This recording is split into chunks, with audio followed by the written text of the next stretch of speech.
Hello, everyone. Again, welcome to Finding Fitness, Foundations of Strength and Conditioning. Excited to be back again for another session.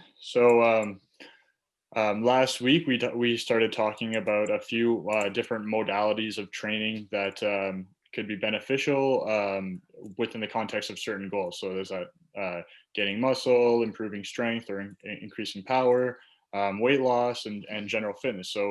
Um, you kind of touched on a few different elements of what type of movements would be good within those contexts and how to go about doing that. This week, what we're going to do is we're going to talk about the foundational elements of like a well-rounded resistance training program. Um, Basically, we're going to go through a few different types of resistance training exercise modalities, and then talk about a few examples of the movements and how they kind of fit into the bigger picture of a resistance training program. The first thing that we're going to talk about is there we go. The first thing that we're going to talk to, good day, MJ, is compound movements. So these are multi-joint movements of using a large portion of the body. Um, that's what they're really excellent for, is for kind of taking a greater amount of energy to exert yourself with. Um, these movements are kind of the foundation of a resistance training program. They're great for developing maximal strength. And again, they're kind of like a foundation of a good resistance training program. Kind of regardless of your goals, there's always room for some, multi-joint movements, kind of the meat and potatoes, so to speak, of a training program. So some examples of that: barbell back squat, front squat, military press, bent row, deadlift, and Romanian deadlift. So those exercises will typically kind of be at the front of an exercise program for the day. They kind of be the primary focus for a good, well-rounded resistance training program. The rest of the movements that we're going to talk about have their place within the rest of the training context, but usually won't be the main focus of a training session, but have more of an accessory type of role. So the second type of movement we're going to talk about is isolation movement. So that's a single joint. So instead of, say you're moving in a deadlift, your hips and your shoulders are going to be involved, like maintaining your back position, lifting the bar up off the ground. Whereas an isolation movement or a single joint exercise is just going to be one joint as the prime mover. So a simple example would be a dumbbell curl, where your elbow is the prime mover. You're bringing the dumbbell from your side up to your shoulder and back down. Um, Single joint movements are great for isolating and targeting specific muscles. They're great for hypertrophy purposes, as well as correcting muscular imbalances. So that can be a really something that they can have a really great impact on within the training program. For people who do work that involves really using one side of their body, or doing labor, things where you end up kind of really fatiguing one area of your body more so than the others. Sometimes isolation movements can be really great for correcting some of those muscular imbalances. This involves things like dumbbell curls, tricep extensions, hamstring curls, leg extensions, lateral raises, and just as well as like various cables and machines that can be used to kind of target very specific areas, things like calf raises as well. Third portion is unilateral training, which is similar to isolation or single joint movements, but it's being performed unilaterally. So most resistance training is performed bilaterally, meaning that both sides of the body are working at the same time. Unilateral training provides an opportunity to challenge stability and balance. And additionally, it can be used for, again, correcting muscular imbalances and improving proprioception. So just kind of understanding how to make your body move in a more effective way. Some examples of that: single leg Romanian deadlift, pistol squats, single arm pressing, single arm rowing, single arm overhead carry is a really, really great exercise, and Bulgarian split squats. So just stuff where you're really targeting one side of your body in the movement. And it's, again, a great way to correct muscular imbalances and to kind of teach your body how to stabilize an uneven load. So it's a really great challenge, and is a great accessory for whether strength training goals or just to improve your balance, has a room in a hypertrophy program, kind of any sort of thing that you're, kind of you're targeting, there's probably room for some unilateral training within that context.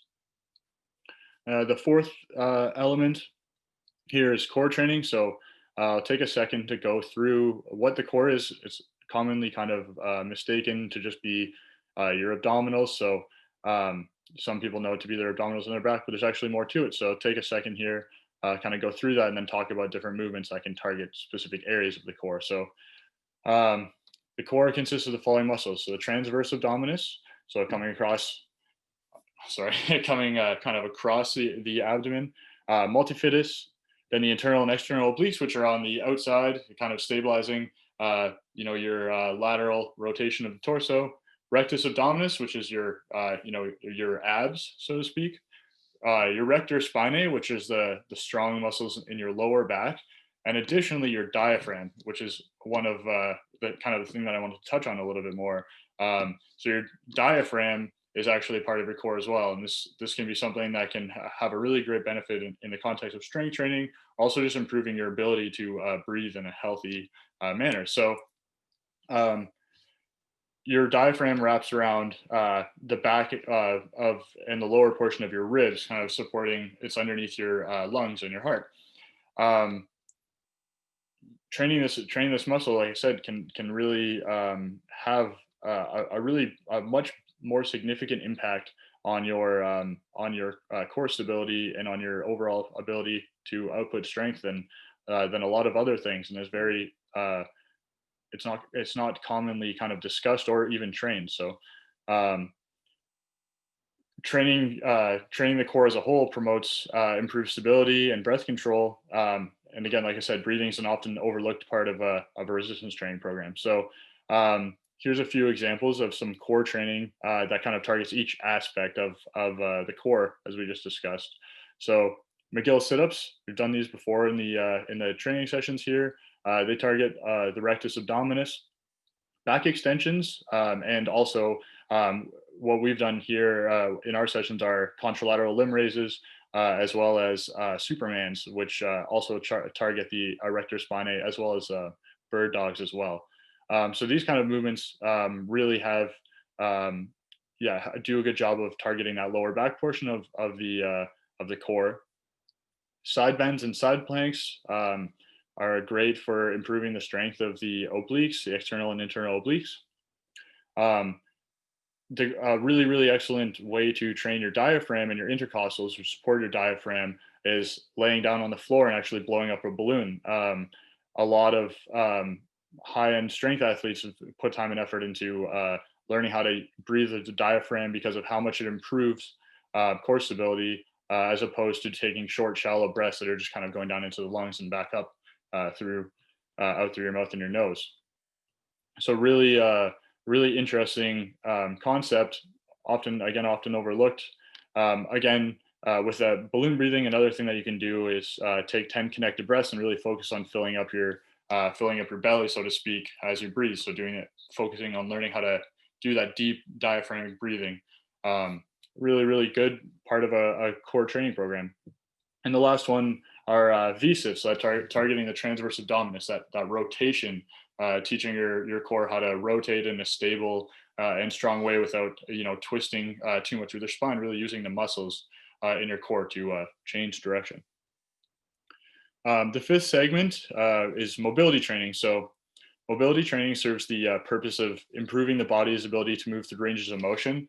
That's something that we've talked about a lot with focusing on movement quality. So oftentimes when there's a limitation in movement quality or range of motion, it can be linked to a mobility issue. So if you're really tight in your hamstrings, you'll have trouble hinging. If you're really tight in your hip flexors, you'll have trouble getting down into that low squat position, and so on. So implementing mobility training into a resistance training program can be really great for that movement quality aspect that we've talked about a lot, as well as for warm-ups. And it can also reduce the risk of injury, especially with like really tight muscles or joints that just aren't moving correctly, getting them back into healthy positions where they're more stable and more capable. So and finally, it can be a great tool to improve posture, which is something we haven't touched on too much, but a really good something that you can really gain out of resistance training is an improved posture, and it has a lot of benefits just in terms of quality of life and your ability to work. If you're sitting at a desk a lot, it can be really easy for your posture to kind of get into a poor position. Taking the time while you're working on your fitness to focus on your posture can really have a good outcome on your quality of life. So for mobility training, we'll go through a few exercises again that kind of cumulatively kind of address all of these types of mobility issues. So we have the world's greatest stretch. We've done in here before. Really great for hip and thoracic mobility. So your thoracic is the second portion of your spine, and it often is something that gets um, that really is weakened by that hunched over, TV watching or using your computer type of posture that people get into. So a lot of times people have issues with thoracic mobility, and the world's greatest stretch can really help people improve their ability for their thoracic spine to sit more upright. Posture press, again, we've done that with the dowel, taking a very slow eccentric, coming down this way, pulling the elbows back, opening up the chest. It's really good for shoulder and again, thoracic mobility as well as scapular function. So getting your scapula to move properly as it tracks up and down in that through that range of motion.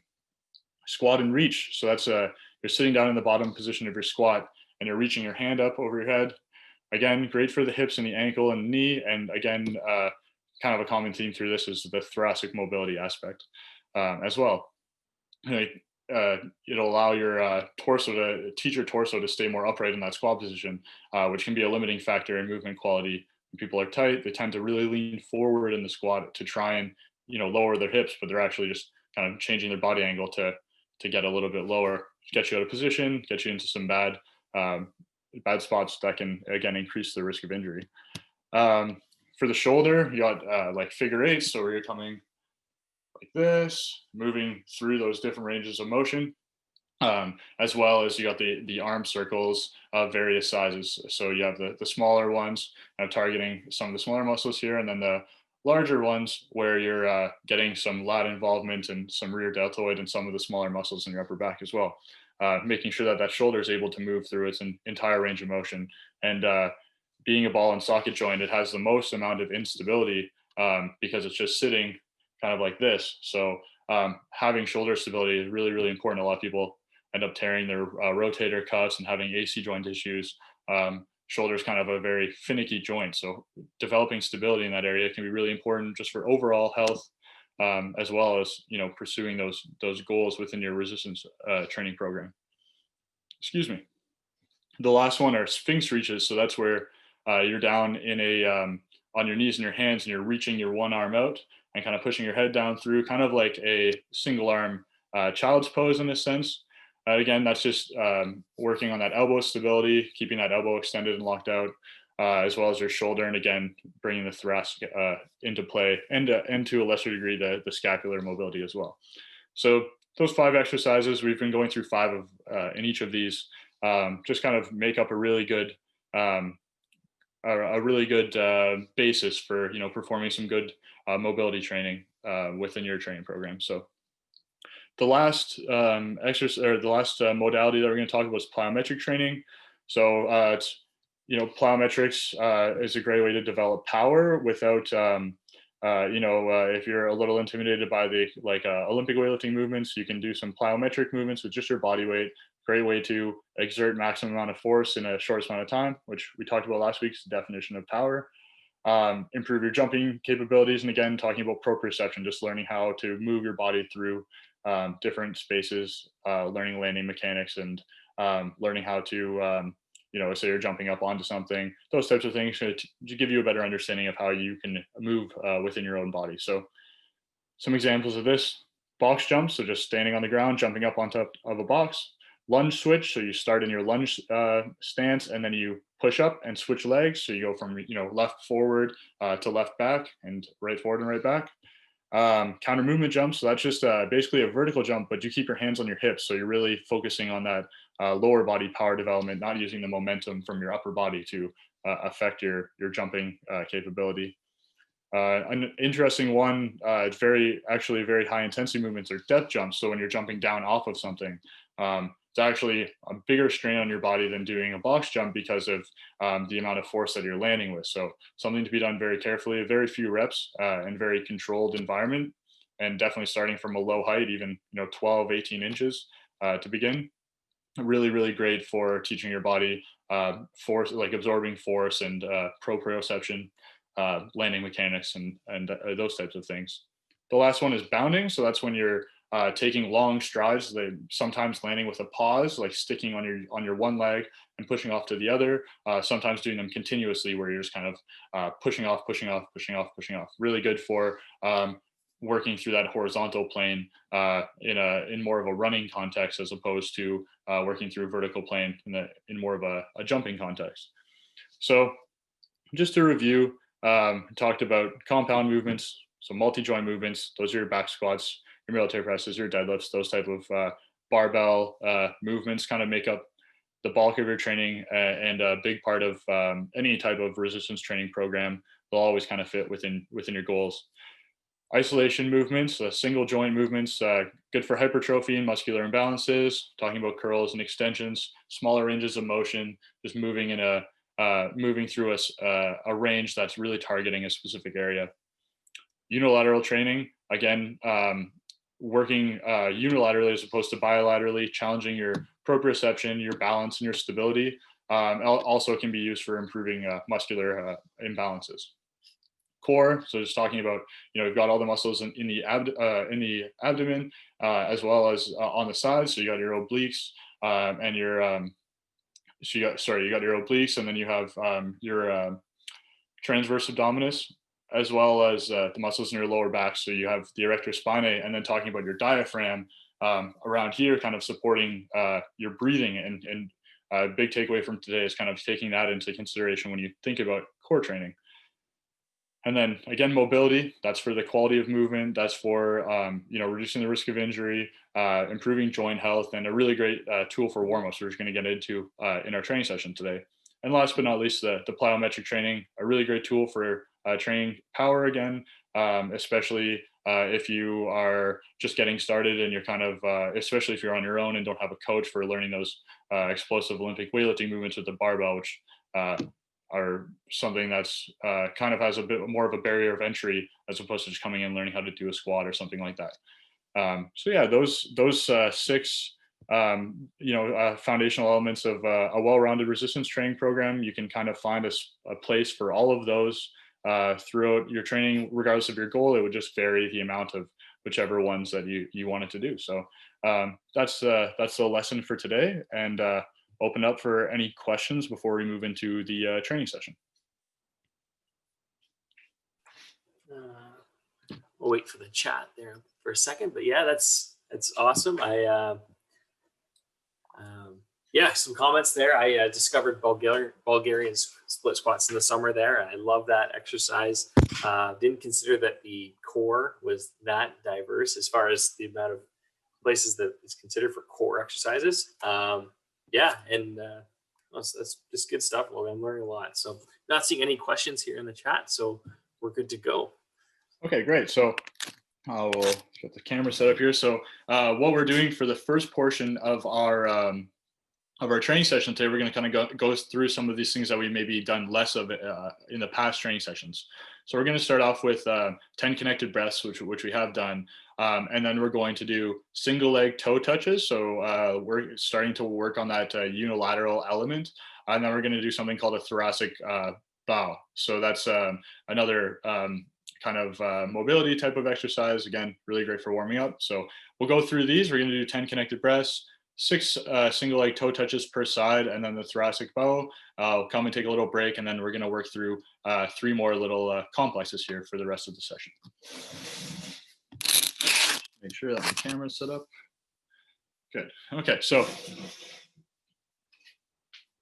then we'll start off with the 10 connected breaths. So we're really going to try and focus on filling up our belly with air through these movements. Really try and get that deep breath. Kind of pace your inhale and your exhale to be kind of similar. So start.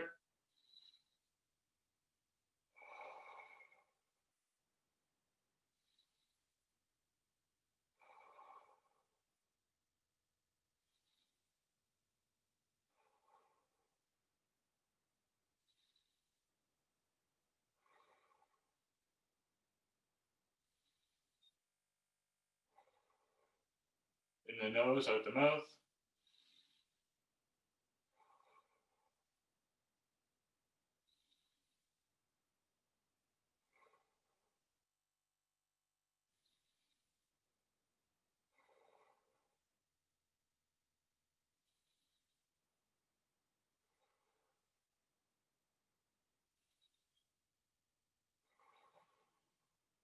Okay, I'll take a second. We're going to go into the single leg toe touches. Really important, using your leg that's not on the ground to stabilize your body. Also, finding a singular point of focus looking forward. So you want your head to be neutral. So something that's just kind of at eye level while you're standing up, something that you can kind of really, really look on. That's going to help your balance a lot. So have both our hands down. We're going to keep that back leg nice and straight. So keep the knee straight and pull the heel up towards the ceiling. So here. So I'm kind of just looking at my laptop on the table here. And you're going to have a slight bend in your plant leg, making sure you're keeping your back straight as opposed to kind of hunching over to facilitate getting your hands down. 4, 5, 6. We'll switch legs. And again, with all this unilateral stuff, you're always going to have a side that's going to challenge you more. So I'm left-handed and footed, so the right side is going to be a bit more of a challenge to me. It's great. It's just an opportunity to work on something that's a little bit more difficult for you. On the floor. And bring your other foot down for a second to reset between repetitions, especially if you're struggling. Also, you can put your hands on the floor to kind of stabilize when you get down there, just to kind of give yourself that balance and then push back up. Back leg nice and straight, eyes focused ahead.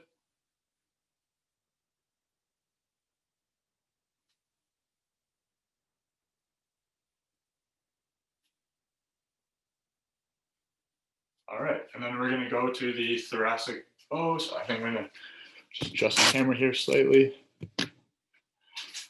Okay, so we're gonna go down onto all fours, and then you're going to reach between your arm and then up towards the ceiling. So here.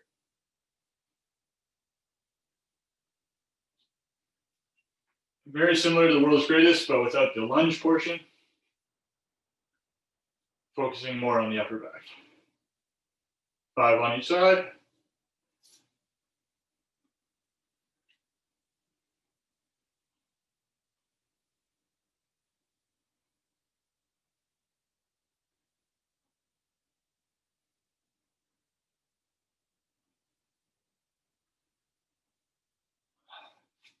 Okay, so that's the warm up for today.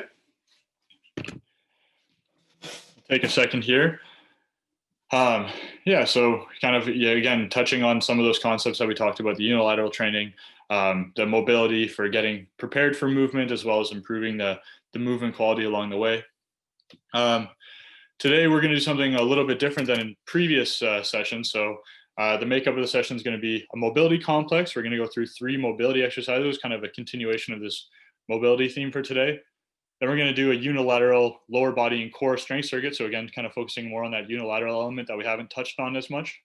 And then we're going to finish off with some plyometrics. Nothing too crazy, but some good plyometric movements that you can do in a small space that'll get you that a little bit of power training, which is one of the things that's a little bit more difficult to do when you're just kind of in your home setting. So.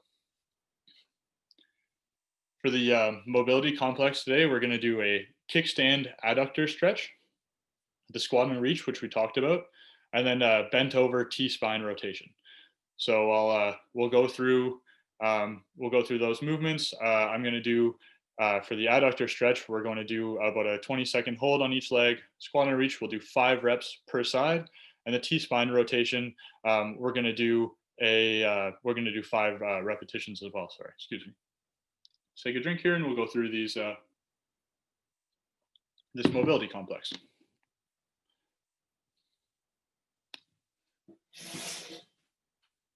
All right, we'll start off with the kickstand adductor stretch. So we're going to go down on our knees here.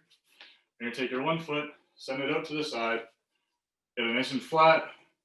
You're going to lean forward kind of into it, kind of pushing this hip down and back and really getting a deep stretch in through here. So opening up those muscles in the adductor, trying to lengthen this leg as much as possible, and kind of keeping a relatively upright torso. Nothing, you don't have to be like this, but kind of, you don't want to be hunched over, or really give you the most stretch if you're in this position here. So through here, good, and then we'll switch sides. And push that hip down, torso relatively upright. Just feel your way through it so you can feel that deeper stretch inside on the adductor there.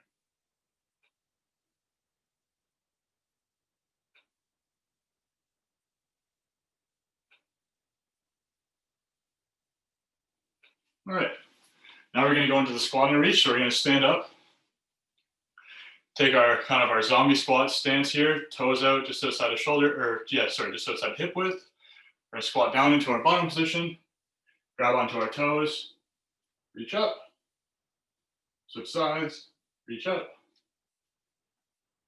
We'll do 5 on each side.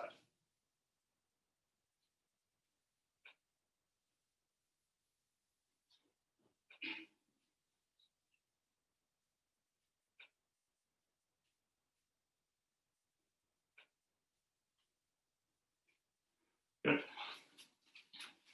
Next, we're going to go into our bent over T-spine rotation. So we're going to take our hinge position like this. Excuse me. We're going to get into this position, and we're going to go down towards the floor, back up, down towards the floor.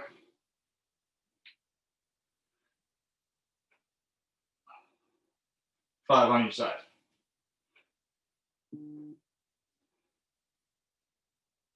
Trying to kind of move the limbs together.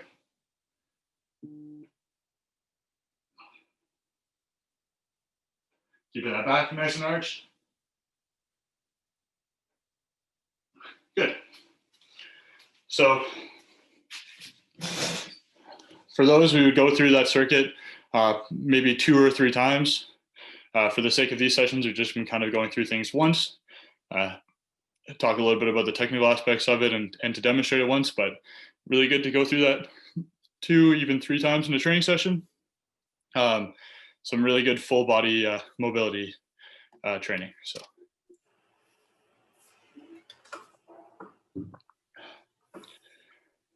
We'll take a second here, take about a minute rest, and then we're going to go into the unilateral lower body and core strength circuit.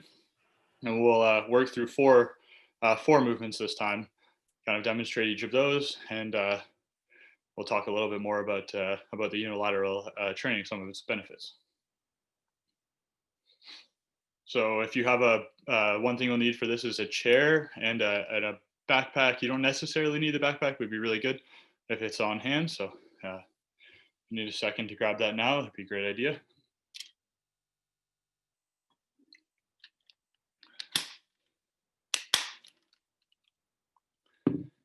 So for this circuit, what we're going to do the Bulgarian split squat, which we talked about.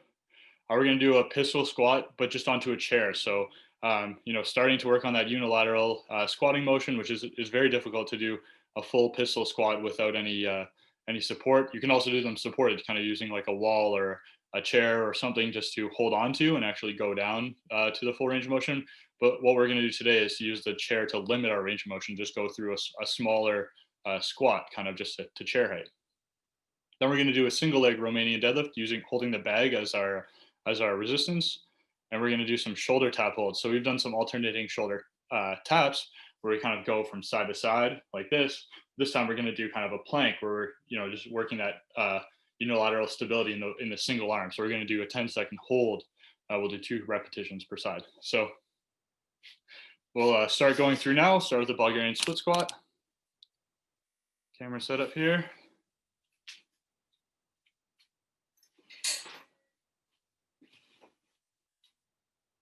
Chin, foot out, give yourself lots of space. Back toe up on the chair. You have the the top of your foot on the chair as opposed to having your toe up. It gives you a little bit more range in the hips. Nice and upright. We're gonna drop our hip down as much as we can. Come back up. 5 reps on each side. 3, 4, 5. So move my chair. Same thing on this side. Give yourself space. So really important to have that width. If you're like this, even just getting here is hard. You're really gonna have a hard time moving. So you need this width so that your hips can move up and down. Out to the side like this. Hands on the hips. Drop the knee down. Keep the torso upward. 5 on each side.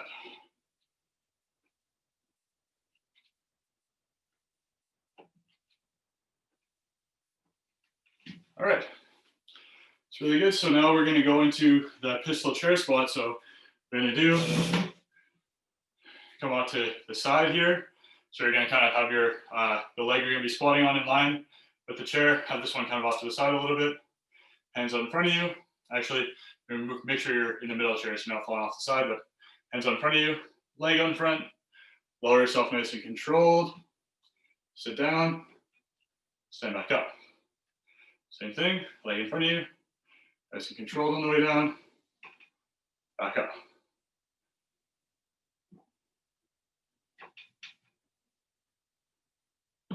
Five on each side.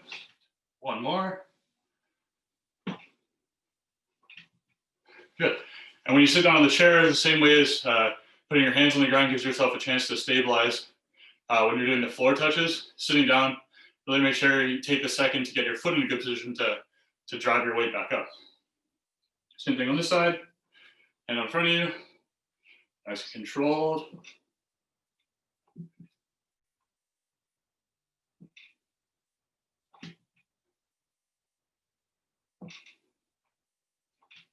Really take advantage of the eccentric, the lowering portion, so give you that time to learn. So nice and controlled and slow. Back up. Do one more. Good. I'll take a second here, and then we're going to go into the single leg Romanian deadlifts, using the bag as a resistance. And take a second. Put your bag. Set up. Let's have a few books in here. We'll go back to again to that single leg toe touch that we did earlier. That back leg stays straight. I'll do one from the side here so you can kind of see front or plant legs bent a little bit. Arms are straight. That back leg is going to extend back the heel up towards the ceiling, down towards the ground, and back up. Put your foot down if you need to. Keeping that back nice and neutral, not getting too round or anything like that. 5 on each side.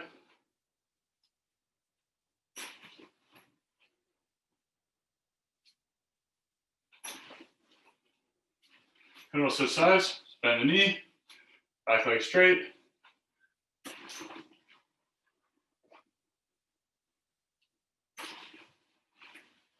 And make sure you're keeping that foot flat on the front side.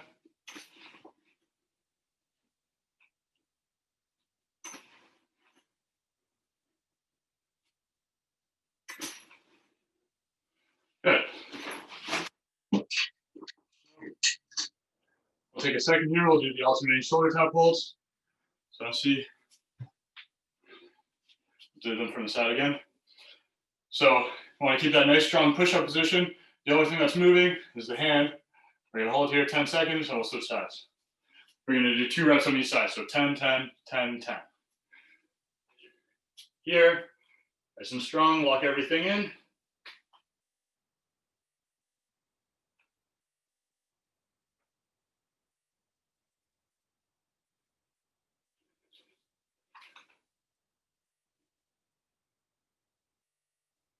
Keeping that elbow nice and strong.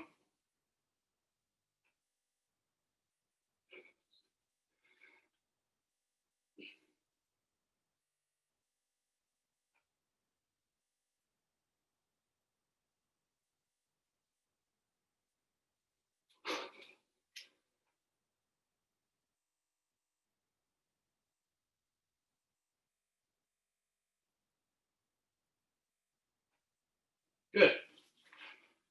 Okay.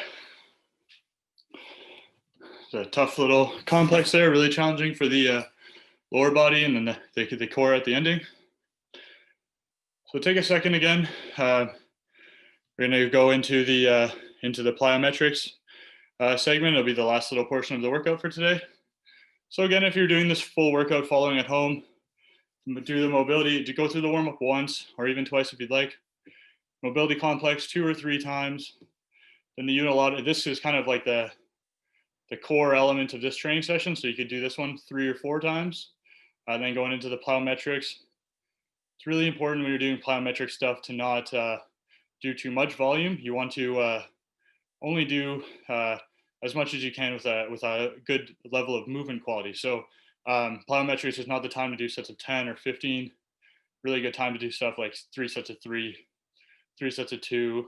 You know, a lot of times 5 is kind of the upper end of things. We're doing something like a box jump or something. There's other ways to challenge yourself in terms of like your aerobic capacity. You really want to keep plyometrics power based, which means you want to be able to put that maximum force output into the ground in the minimal amount of time. So when you start slowing down, you're getting away from that concept of what plyometric training is all about.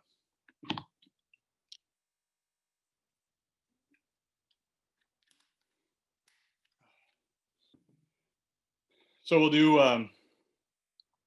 we're going to go through these 2 plyometric exercises, again, talking about, you know, lower volume. That strength circuit, we did 4 exercises in a relatively short period of time. For the plyometrics, hello, Oscar. How are you doing today? I'm thankful you and MJ are here today watching the session. I hope you can get something useful out of it. Yeah, feel free to ask any questions. We're just going to do our last set of our last sequence of the session. And then we're going to, I'll open it up for a few questions. So if there's anything on your mind when we get there, we'll have a little chat then. So again, glad that you're here. So yeah, for the last plyometric portion, we're going to do the lunge switches and we're going to do counter movement jumps. So counter movement jumps, keeping your hands on your hips and doing that upper body, or sorry, taking the upper body out of it, really focusing on that lower body power development. Lunge switches, again, we're going to do the hands on the hips. So we're working from that lunge position, switching sides, going back and forth. So we're going to do a set of 3 counter movement jumps. And then we're going to do a set of 3 on each side for the lunge switches. And that'll wrap up the session for today. Get over here. So I have to be a little careful here. Don't have the highest ceiling going. But what we're looking for in the counter movement jumps is full extension of the ankle, the knee, and the hip. So you see from the sides, you don't want to be jumping like this. You want to get everything nice and tall up like this. So really, really important, that concept of triple extension when you're talking about plyometric activities. Getting that full extension through the lower body and using that to propel you up. So here, hands on the hips. So a little knee bend like this, and then up into the ceiling. Hopefully not fully into the ceiling. Just like that. Good. So if you have a little bit more space, you know, put a high effort into it. I don't want to take these out, so I just have to take a little bit off of it. Next, we'll go into the lunge switch. So again, really important, that wide base of support we always talk about for the lunges. So we don't want, you know, this. We want this, enough room for your hips to move up and down. So I'll do them from the side. I'm going to turn my, so you can see my lower body a little bit better. Get here, we'll step out into our kind of optimal lunge position to get started. Hands on the hips. We're going to dip down and drive up and switch legs. So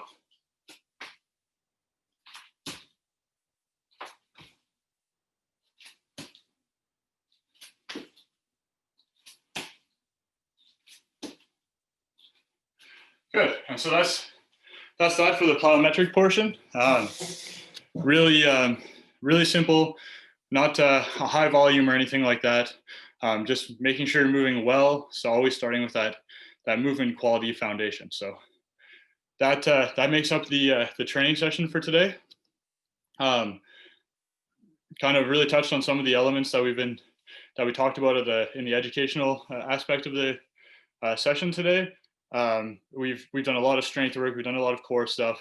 We worked on a little bit of mobility, but we kind of dive deeper into the unilateral aspects, the plyometric aspects, and then a little deeper again into the mobility that we had been so far. So